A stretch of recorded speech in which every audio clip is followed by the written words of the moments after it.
Welcome to Fireside Audiobooks. I'm so glad you could join me tonight. Before we step into the shadows of Victorian London, take a moment to settle in. Go ahead, grab a snack, pour yourself a hot cup of tea, coffee, or hot chocolate, and find your favorite comfortable chair by the fireside to relax. It's finally story time. Tonight, we begin a journey into the haunting world of Oscar Wilde's The Picture of Dorian Gray. It's a classic tale of beauty, dark secrets, and a portrait that sees the truth no one else can.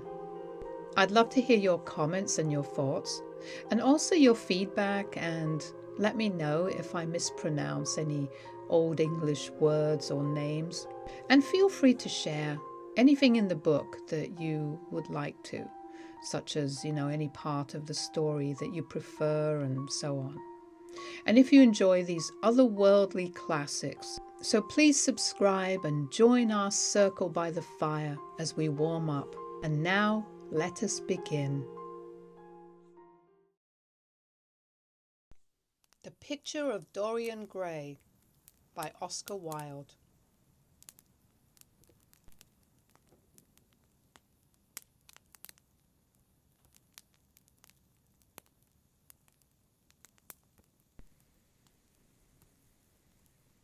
Chapter 18. "There is no use your telling me that you are going to be good," cried Lord Henry, dipping his white fingers into a red copper bowl filled with rose-water. "You are quite perfect. Pray, don't change." Dorian Gray shook his head. "No, Harry, I have done too many dreadful things in my life. I am not going to do any more. I began my good actions yesterday." "Where were you yesterday?" "In the country, Harry. I was staying at a little inn by myself." "My dear boy," said Lord Henry, smiling, "anybody can be good in the country. There are no temptations there. That is the reason why people who live out of town are so absolutely uncivilized. Civilization is not by any means an easy thing to attain to. There are only two ways by which man can reach it. One is by being cultured, the other by being corrupt. Country people have no opportunity of being either, so they stagnate." "Culture and corruption," echoed Dorian. "I have known something of both. It seems terrible to me now that they should ever be found together. For I have a new ideal, Harry. I am going to alter. I think I have altered." "You have not yet told me what your good action was. Or did you say you had done more than one?" asked his companion, as he spilled into his plate a little crimson pyramid of seeded strawberries, and through a perforated shell-shaped spoon snowed white sugar upon them. "I can tell you, Harry, it is not a story I could tell to anyone else. I spared somebody. It sounds vain, but you understand what I mean. She was quite beautiful and wonderfully like Sybil Vane. I think it was that which first attracted me to her. You remember Sybil, don't you? How long ago that seems. Well, Hetty was not one of our own class, of course. She was simply a girl in a village, but I really loved her. I am quite sure that I loved her. All during this wonderful May that we have been having, I used to run down and see her 2 or 3 times a week. Yesterday she met me in a little orchard. The apple blossoms kept tumbling down on her hair, and she was laughing. We were to have gone away together this morning at dawn. Suddenly I determined to leave her as flower-like as I had found her." "I should think the novelty of the emotion must have given you a thrill of real pleasure, Dorian," interrupted Lord Henry. "But I can finish your idyll for you. You gave her good advice and broke her heart. That was the beginning of your reformation." "Harry, you are horrible. You mustn't say these dreadful things." "Hetty's heart is not broken. Of course she cried and all that, but there is no disgrace upon her. She can live like Perdita in her garden of mint and marigold. And weep over a faithless Florizel, said Lord Henry, laughing, as he leaned back in his chair. My dear Dorian, you have the most curiously boyish moods.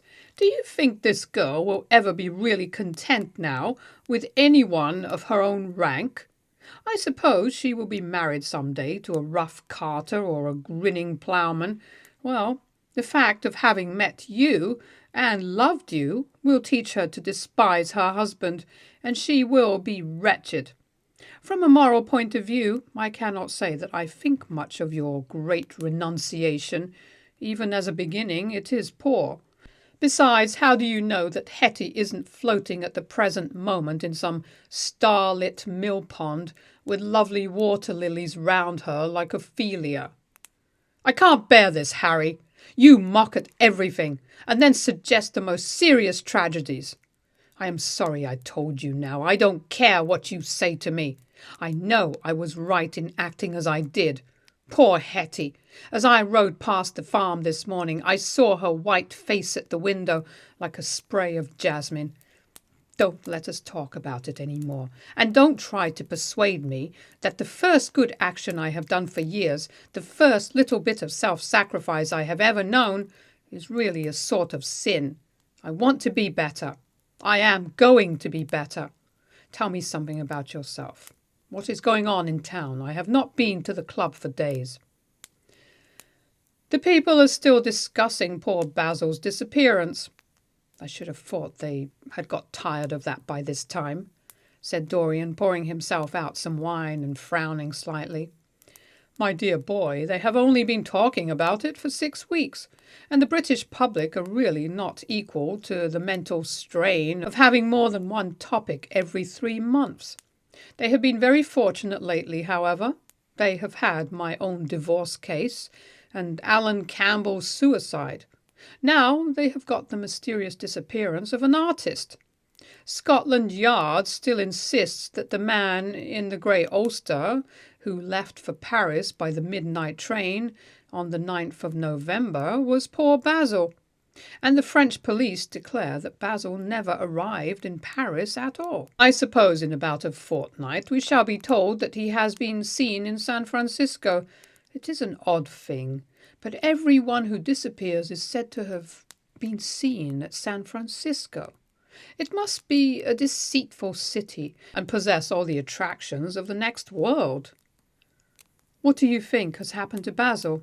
Asked Dorian, holding up his burgundy against the light and wondering how it was that he could discuss the matter so calmly. I have not the slightest idea. If Basil chooses to hide himself, it is no business of mine. If he is dead, I don't want to think about him. Death is the only thing that ever terrifies me. I hate it. Why? Said the younger man wearily. Because, said Lord Henry, passing beneath his nostrils the gilt trellis of an open vinaigrette box. One can survive everything nowadays, except that.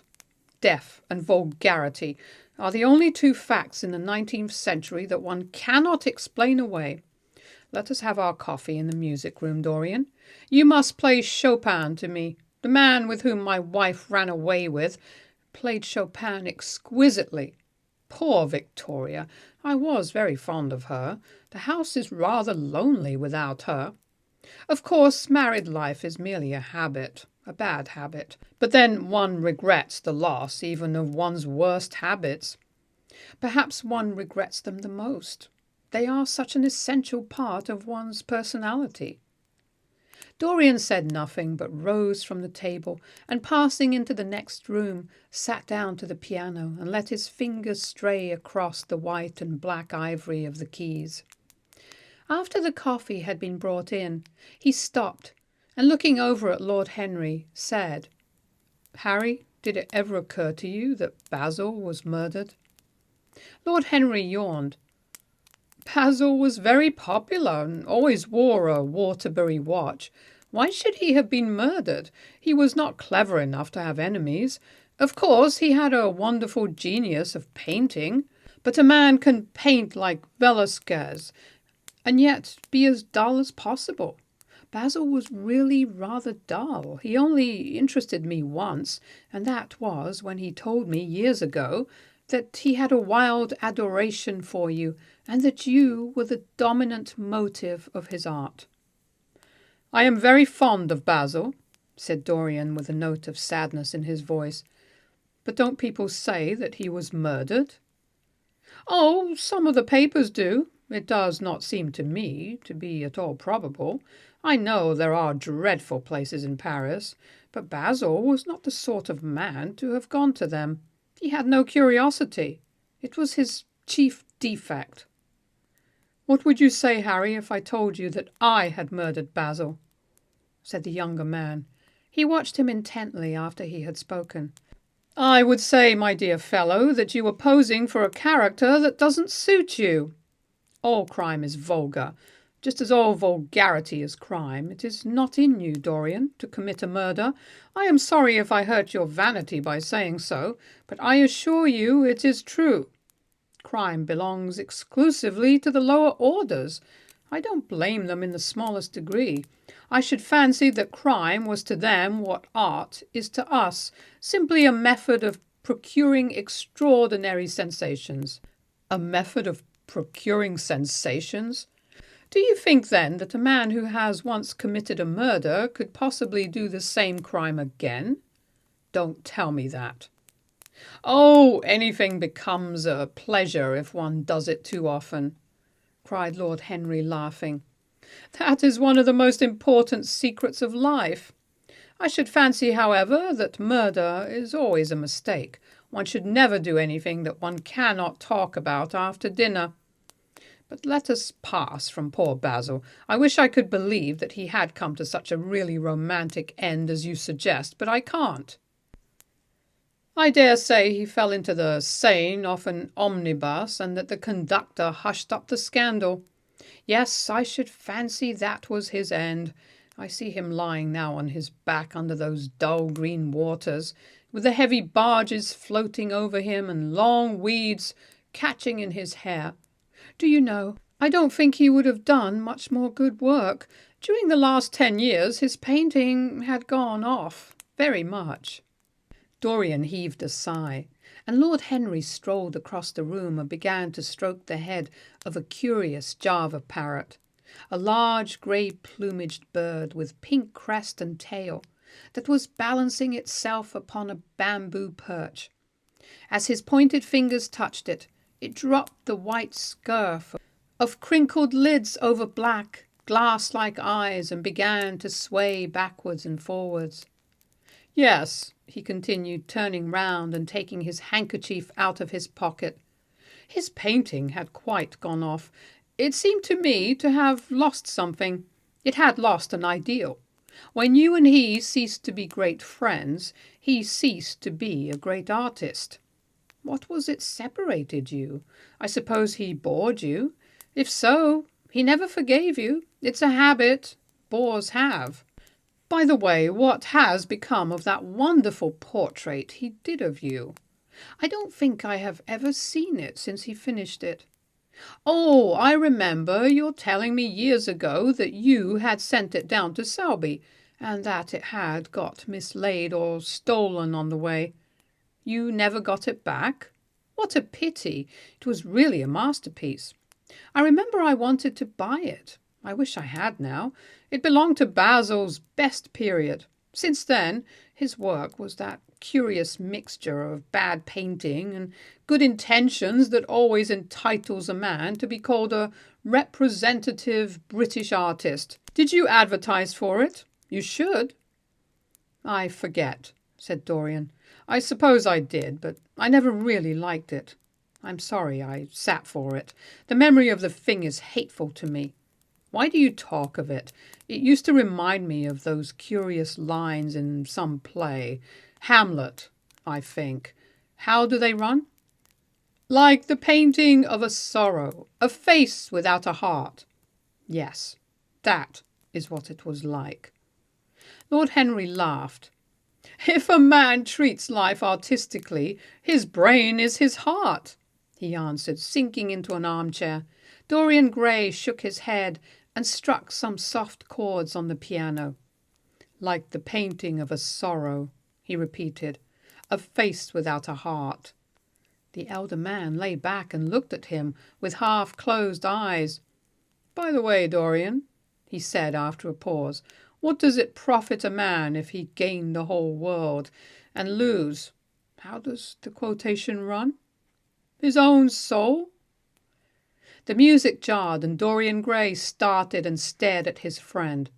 Why do you ask me that, Harry? My dear fellow, said Lord Henry, elevating his eyebrows in surprise.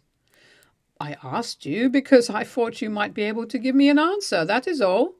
I was going through the park last Sunday, and close by the Marble Arch there stood a little crowd of shabby-looking people listening to some vulgar street preacher. As I passed by, I heard the man yelling out that question to his audience. It struck me as being rather dramatic. London is very rich in curious effects of that kind. A wet Sunday, an uncouth Christian in a mackintosh, a ring of sickly white faces under a broken roof of dripping umbrellas, and a wonderful phrase flung into the air by shrill, hysterical lips. It was really very good in its own way, quite a suggestion. I thought of telling the prophet that art had a soul, but that man had not.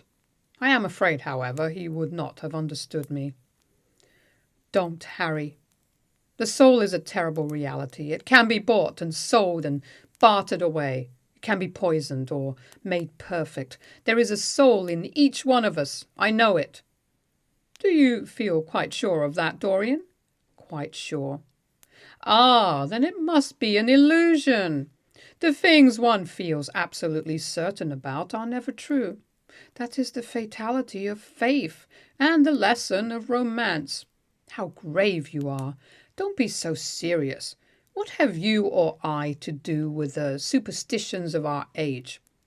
No, we have given up our belief in the soul. Play me something. Play me a nocturne, Dorian. And as you play, tell me in a low voice how you have kept your youth. You must have some secret. I am only 10 years older than you are, and I am wrinkled and worn and yellow. You are really wonderful, Dorian. You have never looked more charming than you do tonight. You remind me of the day I saw you first. You were rather cheeky, very shy, and absolutely extraordinary. You have changed, of course, but not in appearance. I wish you would tell me your secret. To get back my youth, I would do anything in the world except take exercise, get up early, or be respectable. Youth? There is nothing like it. It's absurd to talk of the ignorance of youth. The only people to whose opinions I listen now with any respect are people much younger than myself. They seem in front of me. Life has revealed to them her latest wonder. As for the aged, I always contradict the aged. I do it on principle. If you ask them their opinion on something that happened yesterday, they solemnly give you the opinions current in 1820. When people wore high stocks, believed in everything, and knew absolutely nothing. How lovely that thing you are playing is. I wonder, did Chopin write it at Mallorca? With the sea weeping round the villa and the salt spray dashing against the panes? It is marvellously romantic. What a blessing it is that there is one art left to us that is not imitative. Don't stop. I want music tonight. It seems to me that you are the young Apollo, and that I am Marsyas listening to you. I have sorrows, Dorian, of my own, that even you know nothing of. The tragedy of old age is not that one is old, but that one is young. I am amazed sometimes at my own sincerity. Ah, Dorian, how happy you are! What an exquisite life you have had! You have drunk deeply of everything. You have crushed the grapes against your palate. Nothing has been hidden from you. And it has all been to you no more than the sound of music. It has not marred you. You are still the same. I am not the same, Harry. Yes, you are the same. I wonder what the rest of your life will be. Don't spoil it by renunciations. At present, you are a perfect type. Don't make yourself incomplete. You are quite flawless now. You need not shake your head. You know you are. Besides, Dorian, don't deceive yourself. Life is not governed by will or intention. Life is a question of nerves and fibers and slowly built up cells in which thought hides itself and passion has its dreams. You may fancy yourself safe and think yourself strong, but a chance tone of colour in a room or a morning sky, a particular perfume that you had once loved and that brings subtle memories with it, a line from a forgotten poem that you had come across again, a cadence from a piece of music that you had ceased to play. I tell you, Dorian, that it is on things like these that our lives depend. Browning writes about that somewhere, but our own senses will imagine them for us. There are moments when the odour of lilacs blonde passes suddenly across me and I have to live the strangest month of my life over again. I wish I could change places with you, Dorian. The world has cried out against us both, but it has always worshipped you. It always will worship you. You are the type of what the age is searching for, and what it is afraid it has found. I am so glad that you have never done anything, never carved a statue or painted a picture or produced anything outside of yourself. Life has been your art. You have set yourself to music.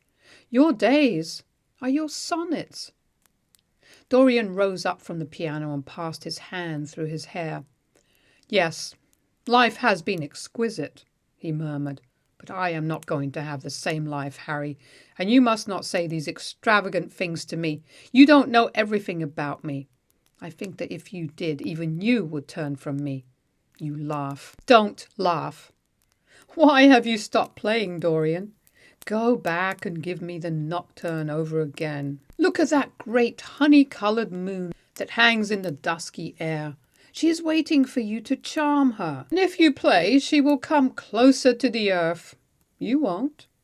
Let us go to the club, then. It has been a charming evening, and we must end it charmingly. There is someone at White's who wants immensely to know you. Young Lord Poole, Bournemouth's eldest son. He has already copied your neckties and has begged me to introduce him to you. He is quite delightful and rather reminds me of you.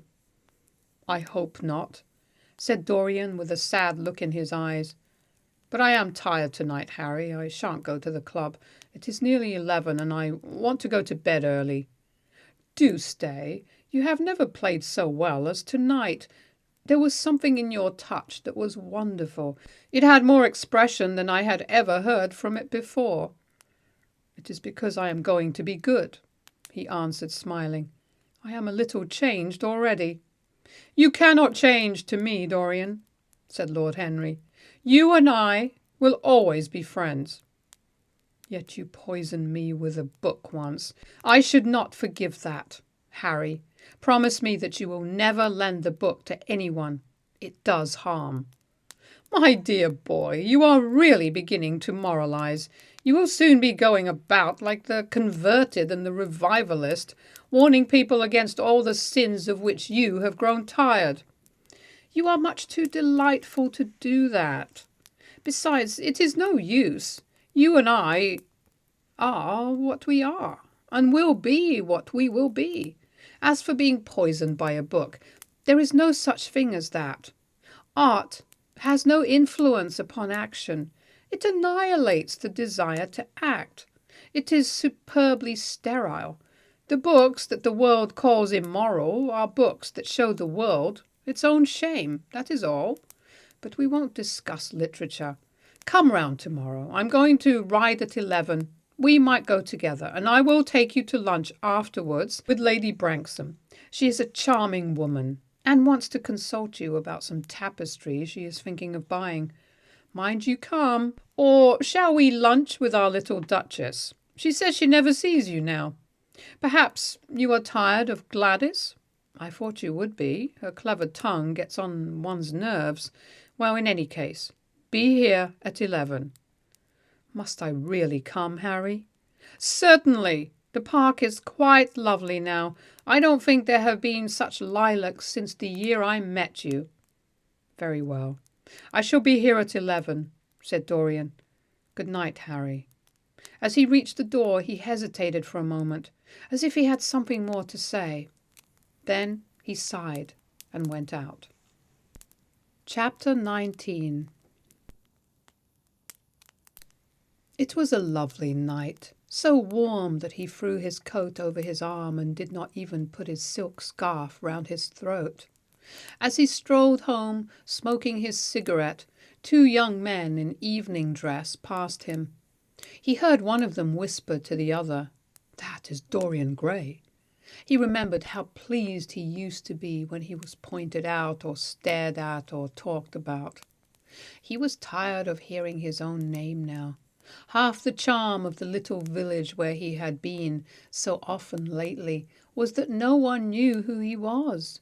He had often told the girl whom he had lured to love him that he was poor, and she had believed him. He had told her once that he was wicked, and she had laughed at him and answered that wicked people were always very old and very ugly. What a laugh she had, just like a thrush singing, and how pretty she had been in her cotton dresses and her large hats. She knew nothing, but she had everything that he had lost. When he reached home, he found his servant waiting up for him. He sent him to bed and threw himself down on the sofa in the library and began to think over some of the things that Lord Henry had said to him. Was it really true that one could never change? He felt a wild longing for the unstained purity of his boyhood, his rose-white boyhood, as Lord Henry had once called it. He knew that he had tarnished himself, filled his mind with corruption, and given horror to his fancy, that he had been an evil influence to others, and had experienced a terrible joy in being so. And that of the lives that had crossed his own, it had been the fairest and the most full of promise that he had brought to shame. But was it all irretrievable? Was there no hope for him? Ah, in what a monstrous moment of pride and passion he had prayed that the portrait should bear the burden of his days, and he keep the unsullied splendour of eternal youth. All his failure had been due to that. Better for him that each sin of his life had brought its sure, swift penalty along with it. There was purification in punishment, not "forgive us our sins," but "smite us for our iniquities," should be the prayer of man to a most just God. The curiously carved mirror that Lord Henry had given to him, so many years ago now, was standing at the table, and the white-limbed cupids laughed round it as of old. He took it up as he had done on that night of horror when he had first noted the change in the fatal picture, and with wild, tear-dimmed eyes looked into its polished shield. Once someone who had terribly loved him had written to him a mad letter, ending with these adulterous words: "The world is changed because you are made of ivory and gold. The curves of your lips rewrite history." The phrases came back to his memory, and he repeated them over and over to himself. Then he loathed his own beauty, and flinging the mirror on the floor, crushed it into silver splinters beneath his heel.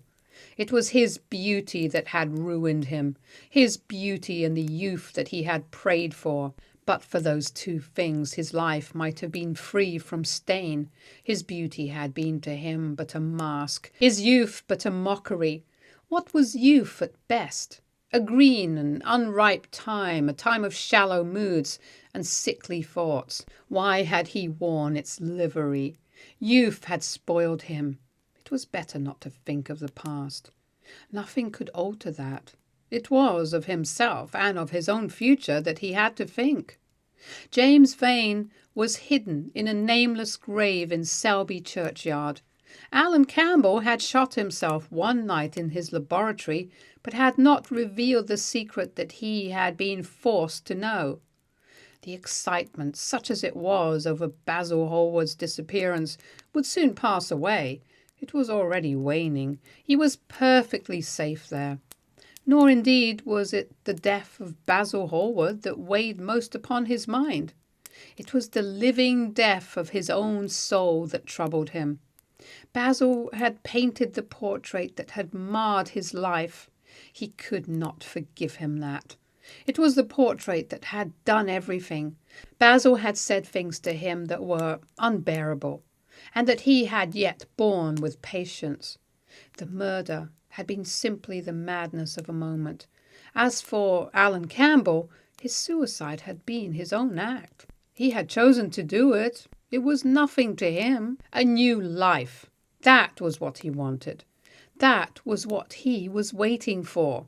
Surely he had begun it already. He had spared one innocent thing at any rate. He would never again tempt innocence. He would be good. As he thought of Hetty Merton, he began to wonder if the portrait in the locked room had changed. Surely it was not still so horrible as it had been. Perhaps if his life became pure, he would be able to expel every sign of evil passion from the face. Perhaps the signs of evil had already gone away. He would go and look. He took the lamp from the table and crept upstairs. As he unbarred the door, a smile of joy flitted across his strangely young-looking face and lingered for a moment about his lips. Yes, he would be good, and the hideous thing that he had hidden away would no longer be a terror to him. He felt as if the load had been lifted from him already. He went in quietly, locking the door behind him, as was his custom, and dragged the purple hanging from the portrait. A cry of pain and indignation broke from him. He could see no change, save that in the eyes there was a look of cunning, and in the mouth the curved wrinkle of the hypocrite. The thing was still loathsome, more loathsome, if possible, than before, and the scarlet dew that spotted the hands seemed brighter, and more like blood newly spilled. Then he trembled. Had it been merely vanity that had made him do his one good deed? Or the desire for a new sensation, as Lord Henry had hinted, with his mocking laugh? Or that passion to act a part that sometimes makes us do things finer than we are ourselves?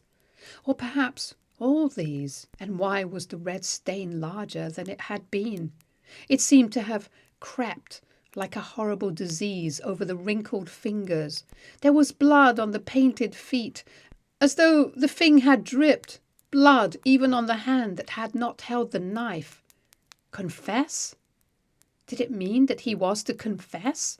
To give himself up and be put to death? He laughed. He felt that the idea was monstrous. Besides, even if he did confess, who would believe him? There was no trace of the murdered man anywhere. Everything belonging to him had been destroyed. He himself had burned what had been below stairs. The world would simply say that he was mad. They would shut him up if he persisted in his story. Yet it was his duty to confess, to suffer public shame, and to make public atonement. There was a God who called upon men to tell their sins to earth as well as to heaven. Nothing that he could do would cleanse him till he had told his own sin. His sin? He shrugged his shoulders. The death of Basil Hallward seemed very little to him. He was thinking of Hetty Merton, for it was an unjust mirror, this mirror of his soul that he was looking at. Vanity? Curiosity? Hypocrisy? Had there been nothing more in his renunciation than that? There had been something more, at least he thought so, but who could tell? No, there had been nothing more. Through vanity he had spared her. In hypocrisy he had worn the mask of goodness. For curiosity's sake, he had tried the denial of self. He recognized that now. But this murder, was it to dog him all his life? Was he always to be burdened by his past? Was he really to confess? Never. There was only one bit of evidence left against him, the picture itself. That was evidence. He would destroy it. Why had he kept it so long? Once it had given him pleasure to watch it changing and growing old. Of late he had felt no such pleasure. It had kept him awake at night.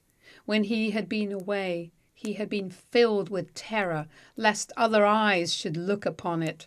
It had brought melancholy across his passions. Its mere memory had marred many moments of joy. It had been like conscience to him. Yes, it had been conscience. He would destroy it. He looked round and saw the knife that had stabbed Basil Hallward. He had cleaned it many times, till there was no stain left upon it. It was bright and glistened. As it had killed the painter, so it would kill the painter's work. And all that meant. It would kill the past, and when that was dead, he would be free. It would kill this monstrous soul life, and without its hideous warnings, he would be at peace. He seized the thing and stabbed the picture with it. There was a cry heard and a crash. The cry was so horrible in its agony that the frightened servants woke and crept out of their rooms. Two gentlemen who were passing in the square below stopped and looked up at the great house. They walked on till they met a policeman and brought him back. The man rang the bell several times, but there was no answer, except for a light in one of the top windows. The house was all dark.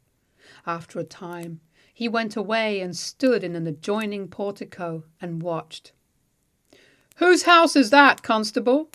asked the elder of the two gentlemen. "Mr. Dorian Gray's, sir," answered the policeman. They looked at each other as they walked away and sneered. One of them was Sir Henry Ashton's uncle.